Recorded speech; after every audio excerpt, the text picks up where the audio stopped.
boa tarde. Sejam bem-vindos aqui a mais uma live da BMP. Estamos aqui ao vivo nos estúdios com meu querido Pedrão. Seja bem-vindo. Obrigado, bem-vindo você Pedro de Valente volta. Aqui. Recuperado das férias? Recuperado das férias, curti um pouquinho e agora voltando ao batente, né? Graças a Deus. Graças a Deus. Hoje o assunto é interessante, acho que muita gente, né, já ouviu falar, mas na verdade se questiona e fica perguntando o que é mídia programática, né? Eu também estou aqui como um estudante hoje para aprender com os nossos convidados que nós vamos apresentar agora. Sejam bem-vindos aqui o nosso querido Danilo Pestana, do planejamento da Layout. Boa tarde. Seja bem-vindo, meu querido. Obrigado. E Lucas Reis, CEO da Zygon. Boa tarde. Seja bem-vindo também. Primeiro, bora falar um pouquinho da carreira de vocês, né? Apresentar vocês como profissionais, para daqui a pouco a gente debater sobre esse assunto. Então, você que está ao vivo já pode fazer perguntas, você que é do mercado publicitário, você que é estudante de publicidade também, do mercado de comunicação em geral, quer tirar dúvidas sobre mídia programática, a oportunidade agora, que nós estamos com dois grandes convidados. E daqui a pouquinho vamos receber também o Bruno Moura, ele que é gerente de mídia digital do grupo Ser Educacional, ao vivo, diretamente de Recife. Bora falar, Lucas, um pouquinho da sua carreira. Tá, hoje eu sou CEO na Zygon, né, que é a primeira trading desk do Norte e Nordeste. Hoje é a única trading desk ainda com sede aqui em Salvador. A Zygon está numa evolução para se tornar uma EdTech, que é uma empresa de tecnologia para publicidade, com um conjunto de soluções que vá tanto para ativação de mídia, de fato, para encontrar a pessoa certa no lugar certo, mas também de oferecer análise de dados, de oferecer capacidade para que veículos de comunicação possam também vender esses espaços publicitários de forma automatizada. Esse é o processo que a Zygon está hoje e, de novo, sendo pioneira no mercado Norte e Nordeste. Eu sou formado em comunicação no curso de produção cultural na Universidade Federal da Bahia. Há 9 anos eu me formei, assim. Fiz mestrado e doutorado na universidade, estou terminando o doutorado agora, sempre nesse estudo da análise de dados na comunicação, de como a comunicação pode ser mais assertiva. Assim, um pouco de ciências exatas dentro das ciências humanas, sabe? De como esse setor que é tão criativo e tão do imponderável pode ter método, pode ter processo, pode ter uma análise um pouco mais matemática mesmo. Assim, isso é o que me interessa. E isso é interessante, porque a gente que é da humana, né? Todo mundo acha que a matemática está longe disso. E você, Luque? Então, eu geralmente brinco que meu currículo, num mundo desse, passando por tão rápidas transformações, ele acaba não valendo de nada, né? Então, tenho tentado me definir sempre como um aprendedor. Estou sempre tentando aprender coisas novas. O que eu aprendi na faculdade há 8 anos atrás, se não me ajudou agora, nesse momento atual do mercado, a lidar com esses desafios desse mundo passando por tão rápidas transformações. E tenho certeza que o que eu sei hoje é insuficiente para os desafios que vão vir. Que vão vir pela frente. Mas, de qualquer forma, fui formado em 2 graduações pela Universidade Federal da Bahia também, produção cultural e jornalismo, e pós-graduado em marketing pela Fundação Getúlio Vargas. Okay. 8 anos aí nessa interface entre comunicação e essa interface com o digital. Pois bem, e agora vamos à pergunta que não quer calar. Qual é? O que é mídia programática? Já que o assunto é hoje, falando sobre criatividade e eficiência. A gente estudou, a gente leu algumas coisas sobre esse mercado. Que muitas palavras esquisitas, muitos códigos envolvidos. Mas pelo que a gente está vendo em relação a números, isso está crescendo cada vez mais no mundo todo. E eu queria que vocês explicassem, assim, de uma forma mais simples para quem está acompanhando a nossa live, o que é essa mídia programática que está o mercado todo envolvido agora. E como ela é inserida no mercado publicitário convencional. Eu vou falar tudo isso em 10 segundos, é uma pergunta muito simples, só que não. Eu vou começar e Pestana depois ajuda a explicar. Assim, o conceito básico, o conceito duro de mídia programática é a compra e venda de espaço publicitário na internet de forma automatizada e orientada por dados. A grande sacada é a orientação por dados. É você assim, ter 2 pessoas abrindo o site da TV Aratu e essas pessoas veriam anúncios diferentes. Então, uma pessoa que gosta de esporte vai ver um anúncio relacionado a esporte. Uma pessoa que se interessa por carro vai ver um anúncio relacionado a carro. Tudo isso sem que uma pessoa decida. Pelo histórico, assim, é automático. Assim, enquanto a página está carregando, se decide o que aquela pessoa gosta, na verdade, se relembra do que aquela pessoa gosta e qual anunciante é o melhor para ela nesse momento. E isso se dá em tempo real mesmo. Então, assim, a grande sacada da mídia programática é essa. O crescimento que tem acontecido no mundo inteiro é um mercado bem recente, é um mercado de 4, 5 anos, de fato, de forma consistente, se dá porque os anunciantes querem mais controle sobre o seu investimento. Então eu não quero anunciar para todo mundo ver, eu quero anunciar só para quem interessa. E de preferência ter a mensagem certa para aquele público. Eu não quero ter um mínimo múltiplo comum, assim, aquele argumento que serve para todo mundo, mas acaba não servindo para ninguém. Eu quero o argumento que serve para o jovem, o argumento que serve para o cara que gosta de tecnologia, enfim, fazer a segmentação e a customização. E isso também é importante para o usuário, porque a publicidade acaba sendo mais relevante no dia a dia dessas pessoas, né? Então, ao invés de eu ver um anúncio que eu sequer presto atenção, eu paro para ver porque, realmente eu estava querendo comprar uma passagem para Recife, eu estava querendo comprar um novo tênis para correr, enfim, a publicidade passa a ser um serviço para mim, e justamente por ser mais relevante, né? E isso, inclusive, passa às vezes a sensação para a gente de ser pura bruxaria, né? Porque a gente entra... É tecnologia. Né, a gente entra em algumas... Você vai fazer uma pesquisa de determinado produto e aquele produto te persegue até o fim de sua vida pela internet, né? Isso é a prova que nós estamos sendo controlados realmente pela tecnologia. Talvez, mas nesse quesito Isso é uma tag, na verdade. Isso não chega nem a ser, me corrija, Lucas, uma mídia programática. Na verdade, o cara sabe que você está procurando um determinado tipo de produto e ele te tagueia. Mas muitas vezes isso pode virar até mesmo um anti-market, porque você quis comprar uma máquina de lavar, visitou alguns sites de e-commerce, você já comprou essa máquina e aquilo fica te perseguindo. E aí gastando também o dinheiro do anunciante, porque está te anunciando, te imprimindo ali um anúncio que já não te serve mais. Perfeito. Se o controle de frequência não for adequado, né, acaba virando chato, acaba virando de serviço, como o Danilo falou, né? Mas não chega a pessoa ser identificada, etc., ser tão bruxaria assim, não sei, chega como o Pedro falou sobre bruxaria. Mas o que algumas pessoas, eu estava isso lendo na internet, algumas pessoas identificaram isso como... Uma forma de manipulação. Uma forma de manipulação, uma forma do cliente estar sendo observado como se fosse uma invasão de privacidade no seu cadastro, na sua vida. Isso é relevante ser comentado? Sim, eu acho que a gente, assim como a gente no mundo físico também deixa diversos rastros, no mundo digital a gente também deixa diversos rastros.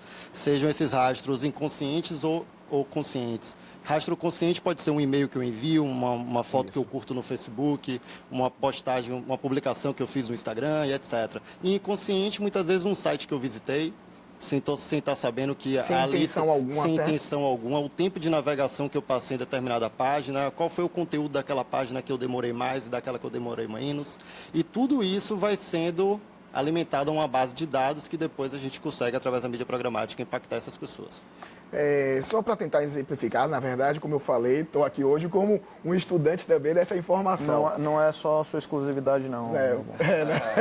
Aproveitar vocês aqui, profissionais que estão tentando explicar, né, a mídia programática. Eu observei uma situação, esse final de semana, eu estava embarcando, acabei de fazer o check-in no aeroporto, numa companhia aérea. Imediatamente, ao terminar o check-in para embarcar, chegou um e-mail dessa companhia falando sobre promoções de passagem. Sim. Fiquei extremamente... Que coincidência, né? Mas porque foi imediato. Muito imediato. E aí eu falei, poxa, vamos ter uma live terça-feira, né, sobre mídia programática. Isso seria uma mídia programática? Não necessariamente, pode ser que seja assim, geolocalizado, você estava num aeroporto ou o fato de você ter feito o check-in, fez o cruzamento de dados e direcionou a mensagem. Isso pode acontecer. As pessoas estão sendo acompanhadas online, então, porque deixam rastros, como Danilo falou. Só que existem regras para isso, também não pode tudo e pode qualquer coisa. Inclusive, em maio entra uma legislação que é a Europa quem está puxando, mas que o mundo inteiro vai acabar tendo que seguir, que é para deixar bem claro o que você pode, o que você não pode e como o consumidor pode pedir para sair dessa brincadeira. Entendi. Então tem que estar sempre claro para ele em que momento posso falar, olha, eu não quero mais receber ou esse anúncio ou eu não quero ver mais anúncios dessa empresa. Ele tem esse direito de tal. Escolha, né? Isso, não só o direito já existe, mas de tornar esse caminho mais fácil, mais simples, entendeu? Dele cancelar. Exatamente, não quero mais ver esse anúncio, disso ficar mais claro. E também de como esses dados podem ser usados, para dar uma segurança para todo mundo. Fazer um parâmetro aqui. Tem alguma coisa a ver com você, Pedro? Eu queria que você até comentasse agora. Essa mídia programática tem alguma relação com a famosa publicidade, propaganda subliminar? Você consegue enxergar alguma coisa interface aí entre uma situação e outra? Não, acho que não. Na verdade, eu acho que é um monitoramento realmente dos hábitos de consumo de mídia e consumo de produto mesmo, que vocês conseguem identificar isso e maximizar a mídia, né? Você acabar com a dispersão ou reduzir ao máximo a dispersão, né? Eu acho que não seria, né? Quero ouvir vocês também, mas acho que não seria o caso. A mídia programática, inclusive, ela quer ser percebida, ao contrário de uma mídia subliminar. Entendi. E dentro das regras tem que ficar bem claro quando é um anúncio e quando não é um anúncio. Então, não pode não parecer um anúncio, por exemplo. A mídia programática é uma evolução do que já acontece há bastante tempo, que é de o anunciante entender melhor o público para oferecer a melhor mensagem para aquele público. Isso é só feito numa escala imensa, assim, né? Pegar um aplicativo que é acessado 1 milhão de vezes por segundo e são 1 milhão de anúncios diferentes para 1 milhão de pessoas diferentes. Fazer isso nessa escala demanda tecnologia, mas o conceito que está por trás é o de comunicação segmentada, que já norteia a comunicação há bastante tempo, né? E talvez valha também falar que mídia programática não necessariamente ela é uma mídia, ela é uma forma de se comprar mídia, correto, Lucas? Isso. Você, na verdade, antes, o profissional de mídia, ele tinha que ligar para alguns veículos e negociar um banner na TV Aratu, um banner em determinado outro portal. E isso ele fazia com diversos portais. Hoje, através da mídia programática, ele pode comprar anúncio de display, anúncio mobile, anúncio push no celular, só que nesse software, de maneira automatizada, com o leilão em tempo real, e não necessariamente o profissional de mídia precisa ficar lá ligando para o canal para cada veículo. Então, eu acho que a grande mudança da mídia programática é que você deixa de comprar o espaço para comprar a audiência. Isso. Eu acho que essa é uma grande diferença. Exatamente. A gente acredita que isso deve ter surgido, a mídia programática, a partir do momento em que o cidadão começa a ficar mais tempo conectado, mais tempo na internet. Então a gente fala, e pode até ter a certeza, que devido aos tablets, os smartphones, né, e ajudaram a que essa mídia programática começasse a surgir e a ser pensada. Exato. O consumidor hoje é definido como multicanal e conectado 24/7, né? Você pode atingir ele em qualquer plataforma, a qualquer momento, sobre qualquer assunto. Hoje saiu até eu não tenho aqui as informações diretamente da pesquisa, mas saiu uma pesquisa hoje que o brasileiro fica, em média, conectado 9 horas e meia por dia, juntando internet, computador, tablet, smartphones, 9 horas e meia. É um dos maiores consumos de internet do mundo. E quando ele está na frente do computador e ainda está do lado com o smartphone? Justamente. Soma? Como fala, né? Isso aqui faz parte agora é uma sequência, é uma continuidade do corpo humano. Exatamente. Eu tô aqui com um relógio conectado, com o celular, Lucas. Mas vocês não contam. Faz parte da profissão. Faz parte da profissão. Vocês continuem participando, estamos aqui ao vivo, podem fazer suas perguntas. Bora falar sobre custo. O custo de uma mídia programática. Geralmente a mídia programática, como toda mídia digital, ela é entregue por performance, é por entrega, né? Então você não paga X para começar. Você vai dizer, olha, eu quero impactar 100 pessoas, eu quero impactar 100 mil pessoas, eu quero ter uma frequência de 10 ou uma frequência de 100, ou eu quero ter X cliques, que são visitas para o site, X downloads, enfim, é sempre por performance. O custo unitário vai ser centavos, ou R$1, R$2. Vai depender do volume que se espere. Como é uma boa solução para grandes anunciantes, você vai ter campanhas que podem ser com verbas bastante relevantes, né? Volume bastante grande. Mas isso não significa que a mídia programática seja caro ou barato. A grande questão não é sobre caro ou barato, mas sobre eficiência mesmo.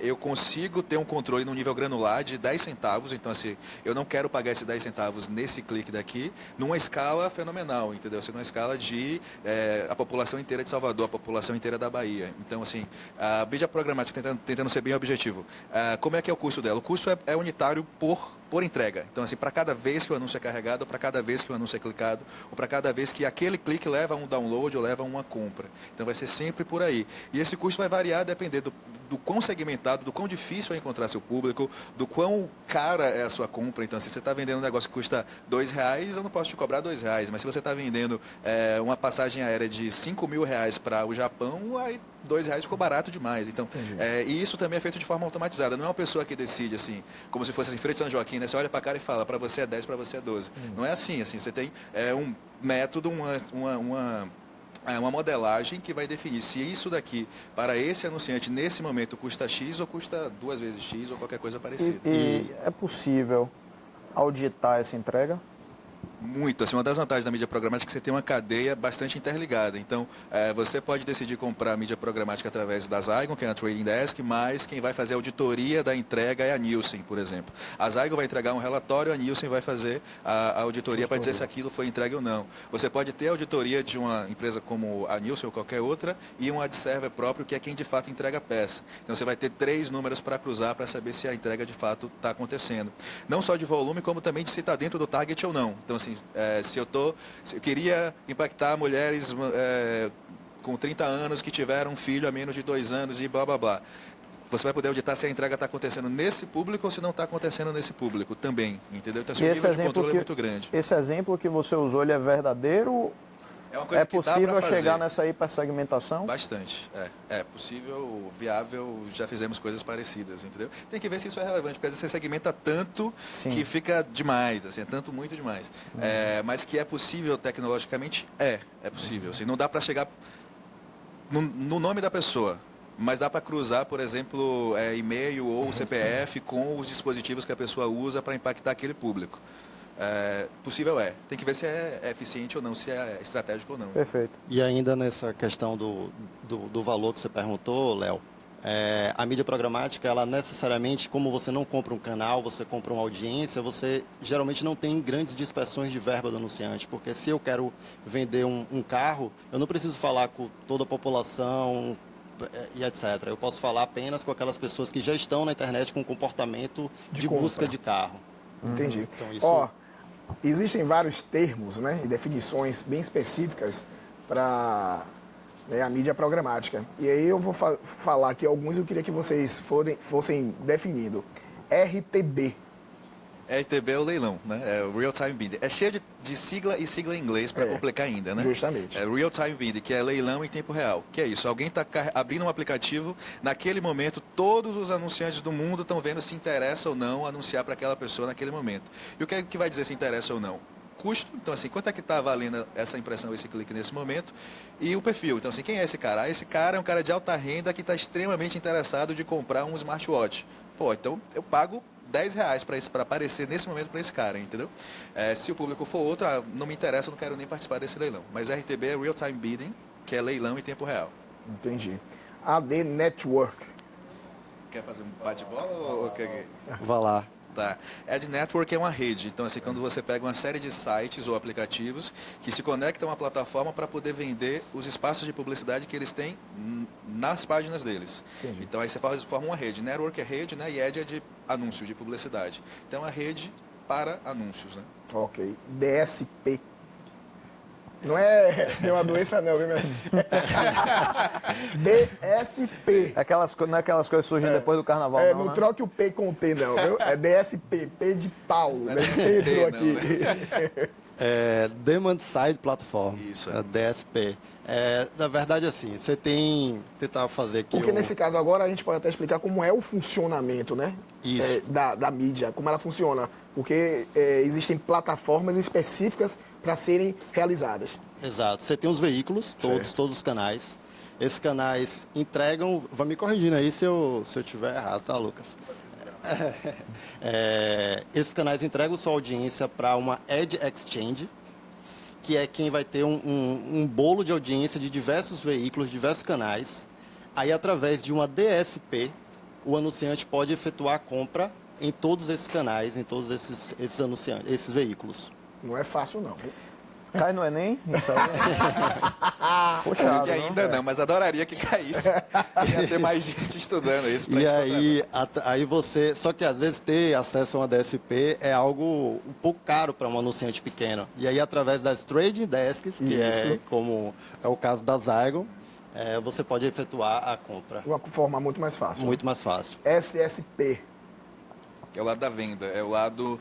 na DSP é o lado da demanda, né? SSP é supply side, é o lado da oferta. O anunciante ou quem estiver fazendo a compra precisa acessar, ter a plataforma para comprar, o veículo precisa ter a plataforma para vender. Então, a SSP é quem está do lado de quem tem o espaço publicitário que precisa ser preenchido. Ok. Ó, perguntas aqui dos nossos internautas. O Bruno Cartacho está aqui ao vivo. Obrigado pela sua participação. Bruno que esteve aqui com a gente na última grande live, Bruno. né? Isso aí. Que eu não estava participando, né? Tava Pois de férias. é, que ninguém mandou Alô, tirar Brunão, férias. um abraço para você. Com tantos dados, números e matrizes, publicidade e propaganda ainda pode ser considerado um curso da área de humanas ou já virou exatas?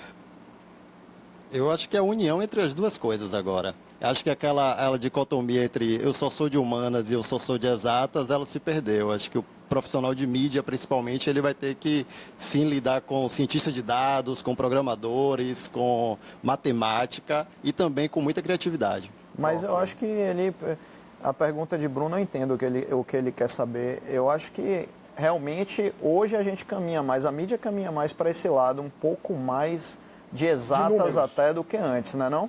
Exato. Tem um termo chamado Digital Humanities, que é justamente para falar como várias áreas das ciências humanas estão se tornando mais próximas das ciências exatas. Desde a antropologia até a publicidade, que é o que nos cabe. Então é um movimento maior, que eu acho que até é bacana não ter mais essa fronteira, né? Assim, eu sou de humanas, então não consigo nem contar o troco. Não pode ser assim, né? Faz parte do dia a dia, faz parte da coisa. Essa visão multidisciplinar é bacana.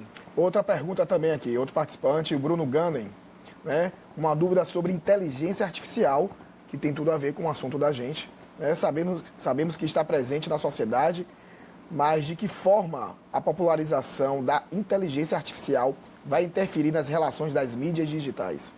Uau, pergunta de tese de doutorado. Essa pergunta aí. rebuscada e extremamente interessante.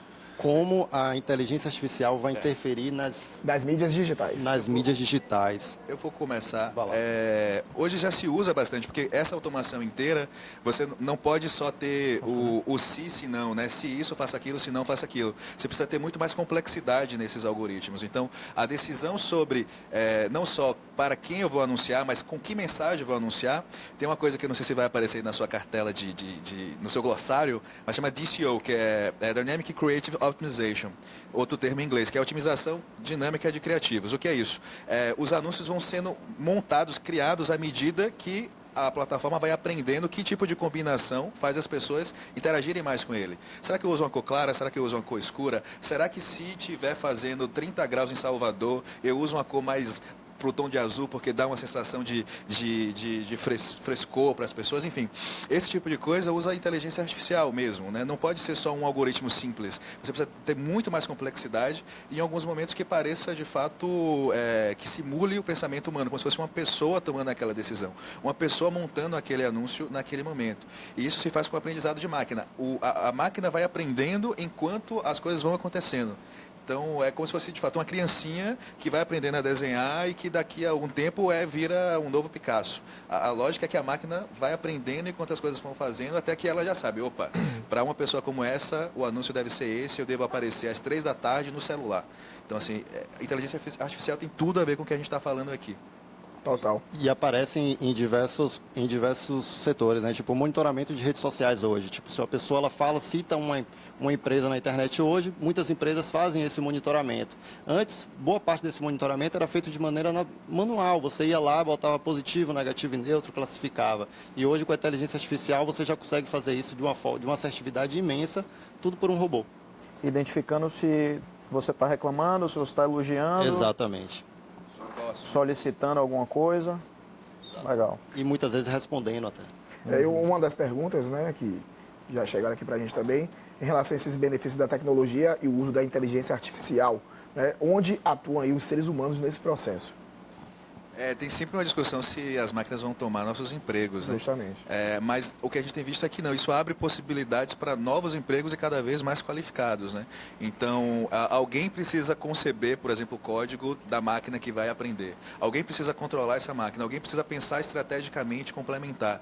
Então, uma empresa como a Zygon, por exemplo, e até as funções que a gente tem nas nossas empresas, não existiam há 10 anos. Então, são empregos que foram criados pela tecnologia. Isso necessariamente fez outros empregos sumirem? Eu acho que não. Acho que, por exemplo, dentro das agências e dos anunciantes, continuam tendo gerente de marketing, continua tendo um departamento de mídia e precisa de uma trading desk e precisa de alguém especializado em estratégia digital.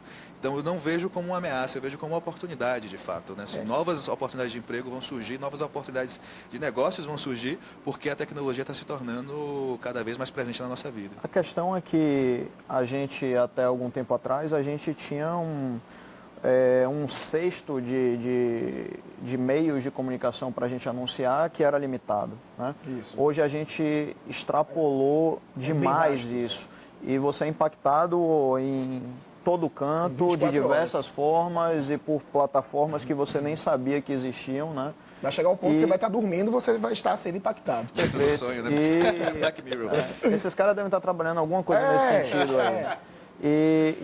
E acontece que se tornou necessária essa inteligência para poder, que a dispersão ela pode ser muito grande, né, nesse ambiente multiplataforma.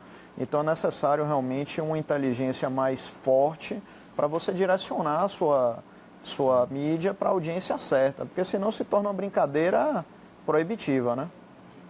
Essa segmentação, né? São os dois lados. Extremamente segmentado, a mídia programática para o público direcionado e tal. E do outro lado, a publicidade normal que nós temos, que é uma coisa muito vasta, muito aberta como o Pedro falou. Mas se a gente for raciocinar também, se você segmentar demais, será que você também pode, de uma certa forma, perder, né, outros públicos que você poderia estar ganhando de uma forma mais aberta? Acho que sim. Acho que né? você pode perder. Agora, parando aqui para pensar, quando você...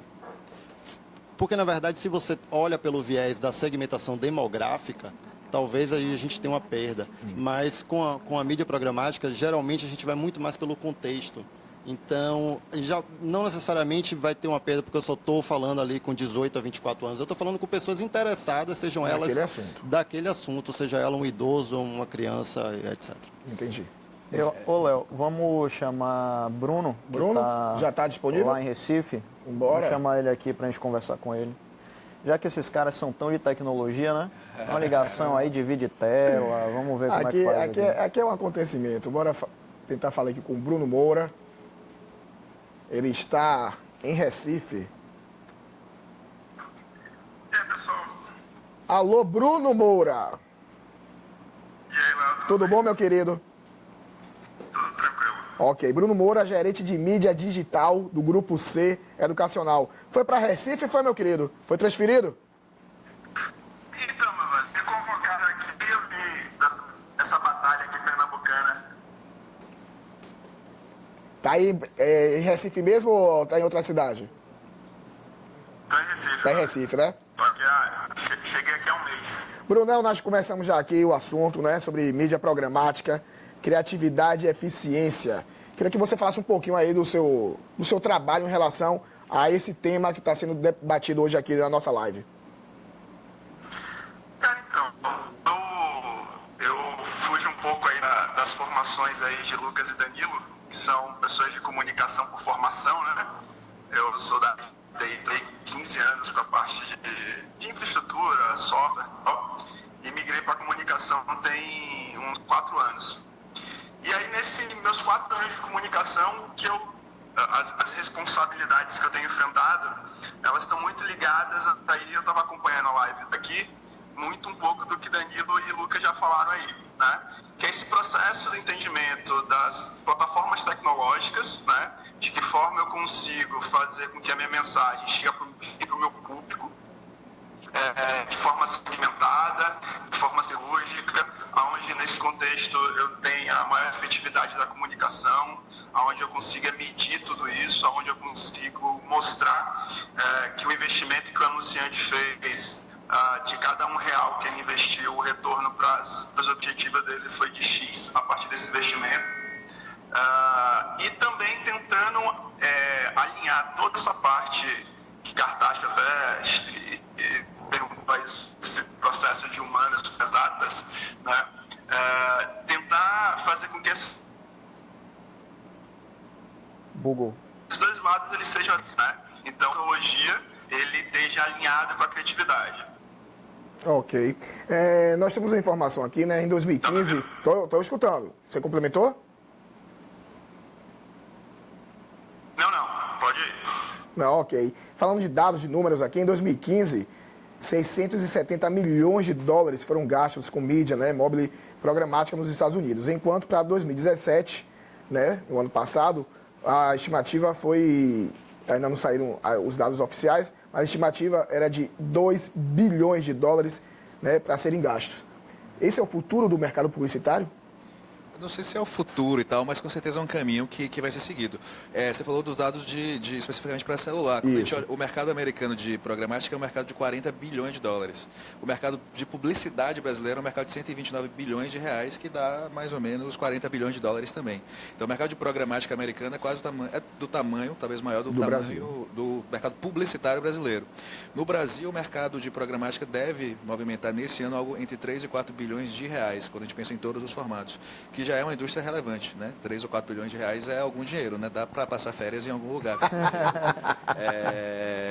É um mercado que tem crescido muito, ainda cresce em algumas áreas perto de 3 dígitos, mas 2 dígitos com certeza, ou seja, cresce 50%, 70% ao ano. Assim, já entrando, não sei se a gente vai ter essa discussão, mas o que é que não deixa crescer mais? É mão de obra mesmo, assim, voltando para aquela outra questão. Porque precisa ter no anunciante alguém que entenda, precisa ter na cadeia de serviço, da agência de publicidade, na trading desk, no veículo de comunicação, em todos os outros, precisa ter gente que entenda disso. E esse, às vezes, é o gargalo. Não é nem qualquer outra coisa, não é tecnologia, não é falta de dinheiro, é falta de gente mesmo, assim. Gente que consiga fazer as coisas acontecerem, entendeu? Não, isso é bom você falar, porque aquele questionamento que a gente estava falando nesse instante aqui sobre os seres humanos, né? Versus a inteligência artificial. E ainda nesse cenário aí de compra de mídia, de volume de compra de mídia, um dado que me assustou bastante é que, dentre os maiores compradores de mídia do mundo, nenhum são empresas de comunicação. Os primeiros colocados não são empresas de comunicação. Então, tipo, a IBM está liderando a compra de mídia no mundo. E a IBM é uma empresa de tecnologia. Impressionante. Bruno, quer complementar mais alguma informação sobre esses dados aqui?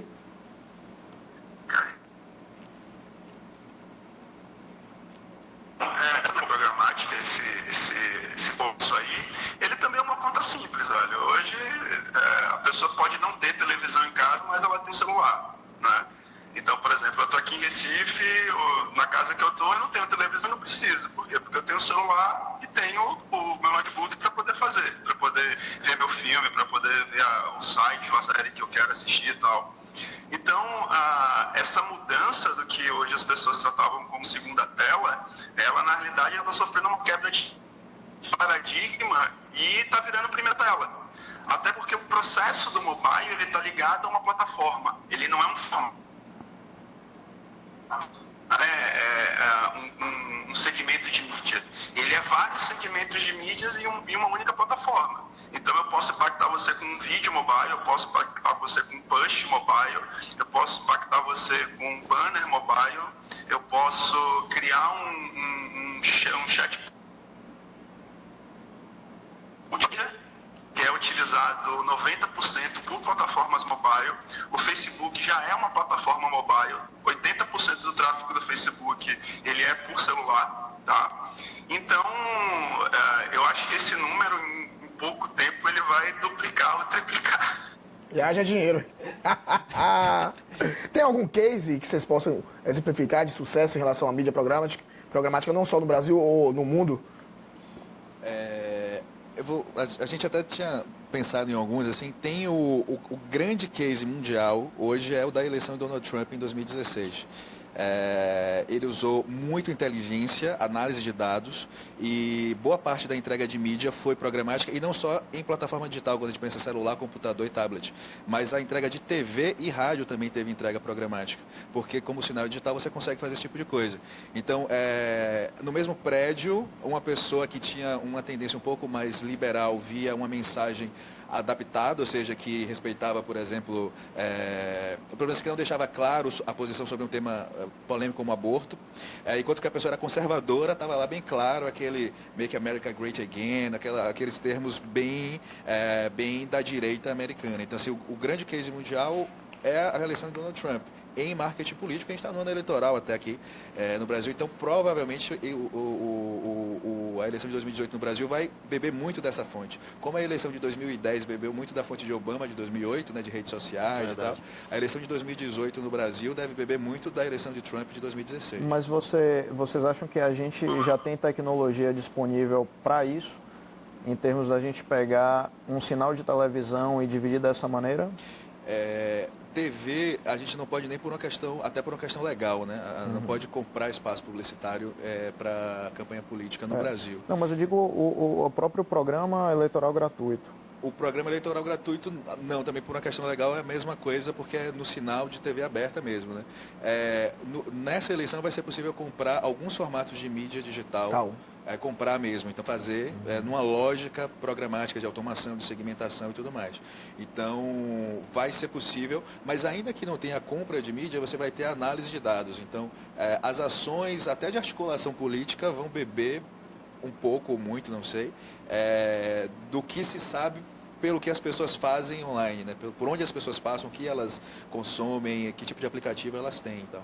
Lendo um pouco sobre esse case do Donald Trump, tem um cara que ele chegou numa métrica que é assim, se você der 68 curtidas no Facebook, ele já consegue definir se você sua orientação sexual, talvez a cor da pele que você tenha, se você é um pai, filho solteiro, se seus pais são separados, e uma infinidade de dados apenas com 68 likes que você dá no Facebook. E ainda no caso do Donald Trump, outro número que eu lembro, é que chegou em determinado momento da campanha que o estrategista digital afirmou ter mais de 100 mil anúncios rodando ao mesmo tempo.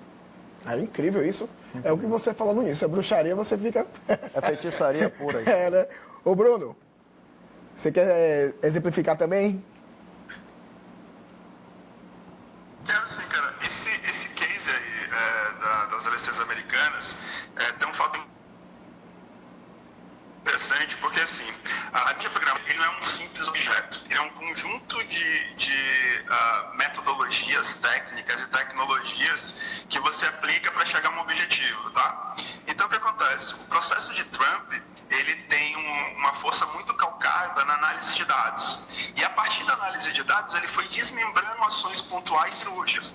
Então, por exemplo, o que o Lucas falou aí, dessa mensagem de, sei lá, 2 assuntos que teriam uma certa tendência para um tipo de grupo de apoiadores ou detratores dele, ele era desmembrado de diversas formas. Uma das formas também que ele fez, e que não tem nada a ver com tecnologia no seu princípio, foi que, por exemplo, folders que eram entregues em alguns bairros americanos, lá que eles mapearam também qual eram as cidades que faziam diferença no processo da eleição.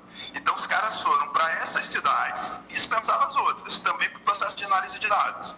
E essas cidades, por exemplo, um assunto como... O que ele fazia? Ele descobria, pelos dados das redes sociais, da internet em si, ele mapeava quem era mais liberal a favor do porte de arma, porque tinha uma relação, por exemplo, tradicional de caça, por exemplo, e o cara que era o redneck ali, que é o cara que é a favor de arma porque ele quer proteger ali o espaço privado dele. O que ele fazia? Ele fazia um folheto onde você tinha um pai com um filho abraçado, tá? E dizia para esse cara, olha, eu sou a favor, quero fazer a manutenção do seu direito à arma porque é uma tradição americana. E entregava para esse cara. E para o cara que era o redneck lá, o americano...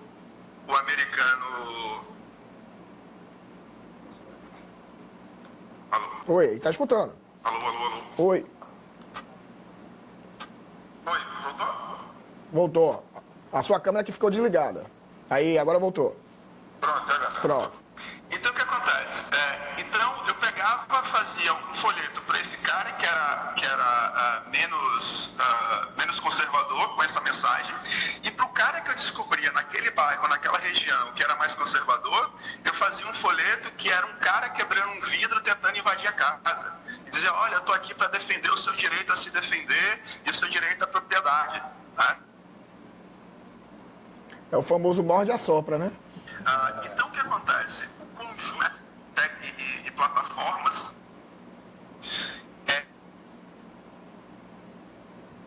você usa no produto da máquina, ele guia todo o processo estratégico que está para além simplesmente da tecnologia. Ele vai mediar tudo, né? Do que a gente chama de mundo offline, né?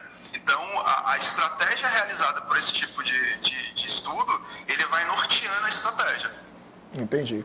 Ok, outra pergunta aqui. Durante uma campanha, né, existe o risco de atingir um público errado, né? Precisar fazer ajustes no meio do processo, ou os riscos são mínimos? Não, eu acho que essa mentalidade, esse mindset mesmo de errado e certo não deve existir. Tem que ter uma mentalidade beta, que é o tempo inteiro de testes, entendeu? Você pode partir de uma premissa, por exemplo, de achar que homossexuais de alta renda vão viajar mais para Fernando de Noronha, por exemplo. E essa é a premissa que, na verdade, se prova errada durante o processo. E aí você faz o ajuste e descobre que, na verdade, quem viaja mais para Fernando de Noronha são casais heterossexuais com filhos pequenos. Enfim, são coisas que você descobre. A vantagem da mídia digital como um todo e da programática especificamente é de você ter flexibilidade para fazer essas mudanças. Então, a gente tem, assim, campanhas de 3 meses que a campanha no final é completamente diferente da campanha no começo. E isso é bom. Isso não é porque estava errada no começo. Assim, ninguém sabia como é que ia ser no começo. É impossível saber. Assim, por mais poder preditivo que se tenha, a realidade é sempre o imponderável acontecendo, entendeu? Então, acho que a gente não deveria entender assim, a gente pode errar e depois consertar, não é isso. A gente pode aprender e tornar melhor. O que é algo que não dá para fazer com alguns outros formatos por conta da lógica mesmo do formato. O que não quer dizer que esses formatos sejam ruins e devam ser abandonados de maneira nenhuma. TV, rádio, outdoor, jornal impresso, revista, tem que continuar porque eles têm uma função no processo de comunicação. O que a gente está trazendo é uma outra coisa para tornar o cardápio um pouco mais rico ou diverso, talvez. Rico já tem um juízo de valor, mas diverso mesmo. Assim. Tem um prato novo que a gente pode colocar na mesa agora e esse prato é bom. A gente pode usar ele, pode não usar ele, pode comer muito dele, pode não comer muito dele, mas ele agora está disponível, entendeu? Ok. Agora, uma coisa que eu queria saber exatamente sobre mídia programática, e aí, Brunão, é o seguinte, o nosso produto final de entrega é a criatividade, né? A publicidade não vai deixar de se utilizar da criatividade como seu produto final, realmente. Como fica a relação entre a criatividade e a mídia programática? Há uma rivalização nesse sentido? Convivem bem? É uma nova relação? Como é que isso se estabelece? Geralmente brinco que não é Big Idea versus Big Data, né? É como a gente pode unir as duas coisas. Puxando um gancho nisso que você falou, Pedro, tem a Netflix, talvez seja uma das maiores empresas de Big Data do mundo. Mas a gente não diz que o sucesso da Netflix se dá pelos algoritmos que ela criou, também, claro, óbvio, pela plataforma de streaming tecnológica que ela criou. Mas, sobretudo, como a partir desses dados ela consegue criar conteúdos tão criativos, sabe? Que você, um dos diretores de marketing da Netflix disse que ele não se preocupa com a concorrência, se preocupa com o sono das pessoas, que não vou deixar as pessoas dormirem porque eu estou ali tentando trazer o melhor conteúdo possível, sem dialogar assim entre dados e criatividade. Eu acho que no fundo é a emoção, é a criatividade, é isso que importa mesmo, é o que vai mexer com a pessoa. Nesse caso, na Netflix aí, não só o conteúdo das séries, mas as suas propagandas, né? Essa questão que eu queria saber, na verdade, eu estou falando mais das áreas, né? Por exemplo, a convivência da mídia programática com a criação dentro de uma agência. Eu acho que é uma relação que é obviamente nova, né? Assim, como a área toda é muito nova, é uma relação nova e como toda relação que começa, você tem aprendizados. Na minha opinião, a mídia programática vem para ajudar o criativo, que não precisa chegar numa grande ideia, como o Danilo falou. Você pode ter várias... Se não você é criativo, então se você tem um processo de criar uma campanha, várias ideias que você acha muito boas, mas tem que escolher uma porque é um VT. Quando você vem para isso que vão ser 100 mil anúncios, ninguém vai criar 100 mil anúncios, mas assim, eu posso colocar 100 ideias boas na rua, eu posso testar 100 ideias, eu posso aprender mais. E quando eu for criar, eu vou criar não com base em alguns preconcepções minhas, eu vou criar com base num relatório que diz a hora que o cara dorme, a hora que o cara acorda, qual é o momento do sono REM dele, se ele depois vai para a natação ou não vai, enfim. Eu tenho muito mais, o criativo tem muito mais informação para poder criar para aquele público e ter a liberdade, o poder, a flexibilidade de criar mais de uma coisa numa campanha só, que eu acho que para todo criativo é bacana. Sem contar assim, que as plataformas de tecnologia oferecem novos formatos, então algumas ideias que você não poderia viabilizar talvez numa revista impressa, você vai poder viabilizar na versão tablet daquela revista. Então, assim, destrava. Na minha opinião, de novo, são oportunidades e que acho que a relação tem ido bem, assim, uma relação que começa todo mundo está se entendendo, mas que hoje é melhor do que há um ano e acho que daqui a um ano vai ser muito melhor do que é hoje, entendeu? É isso aí. Maravilha. Brunão, considerações finais. Cara, então, só pegando no gancho dessa pergunta aí do Pedro, o que acontece? O que você tem também são quebras de paradigmas e de cultura, né? Então, a gente tem um processo de publicidade muito calcado numa vertente artística, né? Onde a publicidade, ela sempre teve grandes nomes, grandes pensadores e tal. Não é que eles vão deixar de existir, né? Só que agora o processo de criação, ele sofre uma complementação que deixa de ter uma questão, às vezes ligada muito à percepção e ao feeling, e ele começa a ajudar os criativos, não só na sua diversidade de formatos, tá? Mas também na capacidade de fazer com que eles sejam muito mais assertivos, e para cada público, para cada situação que é identificado pelos dados, ele possa ter uma conversa diferente com o público. Tem um case que Danilo sabe muito bem, que a gente ouviu uma vez de uma agência de São Paulo, sobre o caminhão do Faustão. O que acontece? Os caras tinham uma comunicação que era massiva sobre o caminhão do Faustão, e eles começaram a perceber, por cruzamento de dados, que tinha muita gente do segmento evangélico ou religioso, cristão, envolvido com a promoção. O que os caras fizeram? Chegaram para o time de criação e falaram: turma, está acontecendo isso, eu preciso achar um mote, uma mensagem que, óbvio que eu não faça referência a Deus, mas que eu tenha uma sinergia com essa percepção religiosa, para me testar e ver quanto de retorno isso me traz, e se eu consigo mais leads, mais pessoas inscritas. E aí, velho, os caras vieram com um mote diferente, que tinham não diretamente religioso, mas que fazia referência, e os caras triplicaram a quantidade de pessoas inscritas. Tá? Então, o que acontece?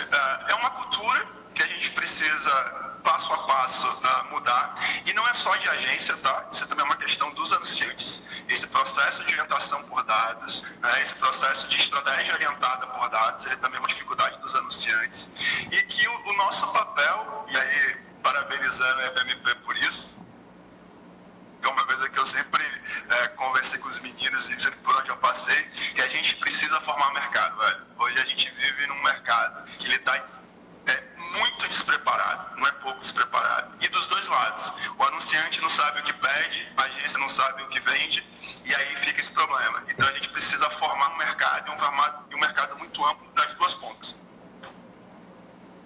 Pois bem, eu concordo com esse final que ele falou. Tá aí o desabafo. Tá aí, fica aí uma mensagem de paz, que é uma verdade. Né? A gente sabe que a gente sofre isso, principalmente os anunciantes, quando querem colocar um produto novo no mercado. Isso é uma verdade que o Bruno falou. Já quero te agradecer, Bruno, pela sua participação, certo? Por ter atrapalhado aí a sua rotina um pouquinho em Recife. E boa sorte aí na capital pernambucana, né? Jogue duro. E bom trabalho para você. Um abraço, Bruno. Valeu, meu irmão. Obrigado. E estou aqui à disposição. Formar, compartilhar uma coisa que eu tenho no meu cerne. Então, quanto mais tiver, podem convocar aí que eu estou disponível. Ok, Bruno. Muito obrigado, viu? Um abraço. Valeu. Falou, meu irmão. Um abraço. Um abraço para todo mundo aí. Tchau, Bruno. Valeu. Deixa eu só Vamos ver se tem verificar aqui. pergunta, né? Vou verificar aqui no nosso Facebook se chegou outras perguntas dos nossos internautas. Cadê? Verifica aqui, Bruno. Que nesse momento o Facebook deve estar aí aprendendo nossos hábitos de consumo. Justamente, verificando, uma loucura terrível. Temos mais para... Daqui a pouco a gente já está encerrando a nossa live, mas... Ela é demais. É possível ter um desempenho 100% positivo em relação à mídia programática? Acho que 100% nunca é assim, né? Você vai ter um nível de controle e de assertividade maior. Acho que a gente tem que focar nisso. É a possibilidade de mudar, de ajustar, de corrigir, entendeu? Você vai ter campanhas em qualquer formato que vai ser excepcional, assim, vai ser na veia. E você vai ter também campanhas em qualquer formato que vai ser um tiro completamente fora do alvo. O que é que a gente traz? Assim, traz mais informação, traz mais capacidade de ajuste. Você coloca um modal na rua, não dá para trocar depois da bissemana, entendeu? Tem que esperar acabar a bissemana. Você coloca uma campanha de digital, de mídia programática na rua, dá para mudar 10 minutos depois. Você tem até que controlar a ansiedade. Assim, espera um pouquinho, vamos ver se é isso mesmo que está acontecendo, para poder fazer os ajustes, entendeu? Possível mas assim, vamos lidar com a expectativa. Isso não é feitiçaria, isso é tecnologia, isso tem aprendizado, isso tem margem de erro, enfim. É realidade, né? A vida como ela é. Ok. Olha só, a gente tem aqui pergunta de Guilherme Catítio e eu não sei se é uma pergunta séria, porque ele gosta de mandar mensagem aqui na live. Catítio, amigo nosso? É o próprio. Ok. Se pode chamar de amigo, é ele mesmo. Eu já tô vendo aqui. Queria saber se em um evento como o futebol americano é possível espelhar a DMP. Danilo Pestana pode responder também. Isso aí é uma piada interna. Ele está de sacanagem. Eu sabia que tinha uma mensagem de paz aí. A produção lembrar de bloquear Catítio aqui. Bloquear Catítio. Não vem mais, não sabe se comportar, não vem mais. Só para encerrar, Danilo, você faz parte da Layout, que é uma das grandes agências aqui de Salvador, né, do Brasil, você é parte do planejamento. Com relação ao funcionamento de um cliente que chegue procurar a agência a respeito da mídia programática, como seria o processo dentro da agência? Não. Eu acho que o anunciante, a marca, o cliente, ele vai chegar, ele vai falar qual é o problema que ele está tendo. Eu não estou tendo inscrito num vestibular, se for uma instituição de ensino, eu estou Então, no caso, vender. o primeiro momento é fazer o diagnóstico do problema que ele está em relação à divulgação e o produto dele. Exato. Vocês da agência precisam diagnosticar onde é que tem esse problema. Exato. E aí depois, no planejamento, a gente começa a traçar as estratégias que vão resolver esse problema em conjunto com a mídia, em conjunto com a criação, e a gente tenta dar o melhor remédio para aquele problema do cliente. Ok, então. Pois bem, já estamos chegando ao final da nossa live. Queria agradecer mais uma vez a participação de todos vocês aí no nosso Facebook. Lembrando que é sempre quinzenal, estaremos de volta aqui. Eu e meu querido Pedro Valente, publicitário, participando e com grandes convidados e com grandes assuntos, não só do mercado publicitário, mas como da comunicação em geral. Agradecer a você, Lucas. Muito obrigado pela sua presença. Obrigado, Léo. E Prazer pode estar falar aqui. suas considerações finais. Quem for do mercado estiver assistindo, quiser te procurar. Inclusive, aproveitar aqui, mandar Cláudio Cardoso, fala parabéns à BMP, abraço forte para os amigos inspiradores, Bruno e Lucas, abraço e parabéns aos demais. É isso aí. Cláudio também é um amigo, um grande amigo. A minha visão é sempre muito positiva do mundo, né? Eu digo que eu li o livro de Poliana 1000 vezes na infância. Não li não, mas poderia ter lido, porque eu vejo sempre tudo de uma forma muito positiva. Acho que de fato a Bahia está liderando esse movimento no Norte e Nordeste, de uma indústria nascente com um potencial disruptivo, a gente não usou essa palavra aqui hoje, ou seja, pode realmente mudar toda a forma como a comunicação faz hoje, como o Danilo falou, o maior comprador de mídia é a IBM, a maior empresa de comunicação, de publicidade do mundo é o Google, que não é uma empresa de comunicação, é uma empresa de tecnologia. Então, assim, de fato, tem uma oportunidade muito grande e a Bahia está sendo pioneira em aproveitar essa oportunidade. Então, acho que a gente deve desenvolver um evento como esse bacana para explicar coisas e para tentar fazer com que mais pessoas desejem entrar nisso, seja como um veículo que quer vender seu espaço publicitário, seja como um anunciante que quer testar isso e ver se essa comunicação de fato é mais eficiente para ele, seja como profissionais que querem entrar nessa área, porque de fato tem várias oportunidades profissionais nessa área.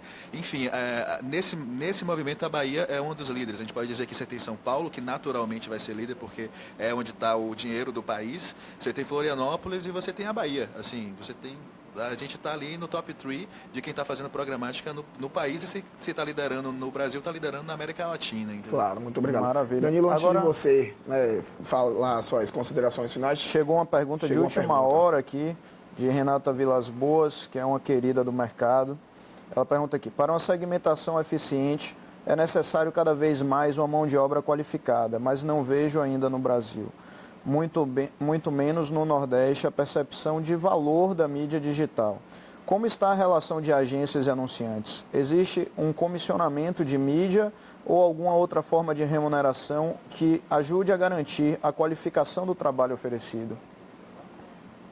Posso ir. Assim, você como agência talvez tenha uma visão mais ampla do que a minha. Assim, no processo de comunicação, a mídia programática funciona como um veículo, né? Então, funciona como um veículo. Então, você tem um processo normal de desconto para a agência, que é o comissionamento da agência.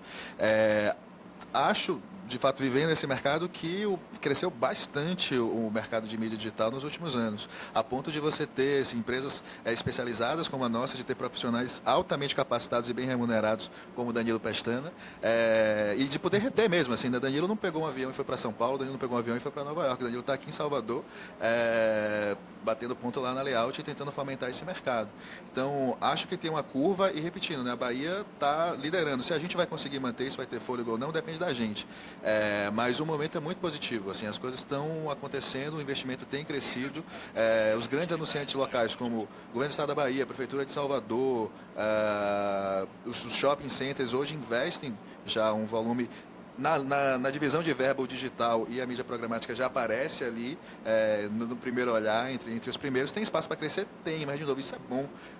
Isso significa que a gente vai ter muito trabalho pela frente e quem quiser chegar, por favor, se aproxime, entendeu? Chega junto.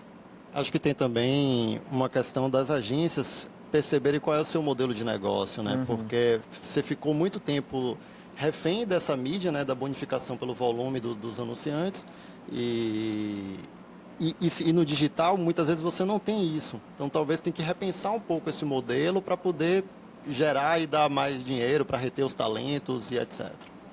E realmente esse é um grande desafio, né? Assim, a minha experiência ela é principalmente com o modelo de publicidade offline, que existe um modelo de remuneração estabelecido há muito tempo.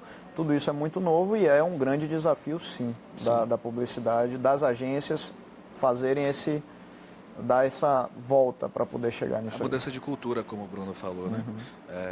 Vai ser só remuneração de mídia, também vai cobrar criação, planejamento, FII mensal, uma série de outras coisas. Enfim, mas essa é uma discussão que não é daqui, é uma discussão global, né? Assim, o grupo WPP discute como é que suas agências são remuneradas. Não tem um modelo certo em nenhum lugar do mundo, né? É isso aí. Chegamos no final. Agradecer mais uma vez aqui, Danilo Pestana e Lucas Reis. Obrigado pela participação. Ana, podemos já divulgar o tema da próxima? É aquela mesma? Hein? Pode ser? Pois bem, voltamos dia 27 de março com mais uma live e o nosso tema será Fake News, que está aí, né, na crista da onda e muita gente falando sobre o assunto. E nós vamos debater aqui com especialistas sobre esse tema muito vasto e que está todo mundo querendo saber. Tem muito especialista nisso, viu? O quê, Pedrão? É o que não falta. Muito obrigado pela participação de todo mundo. Um abraço para vocês. Nós voltamos dia 27 com Fake News. Um abraço.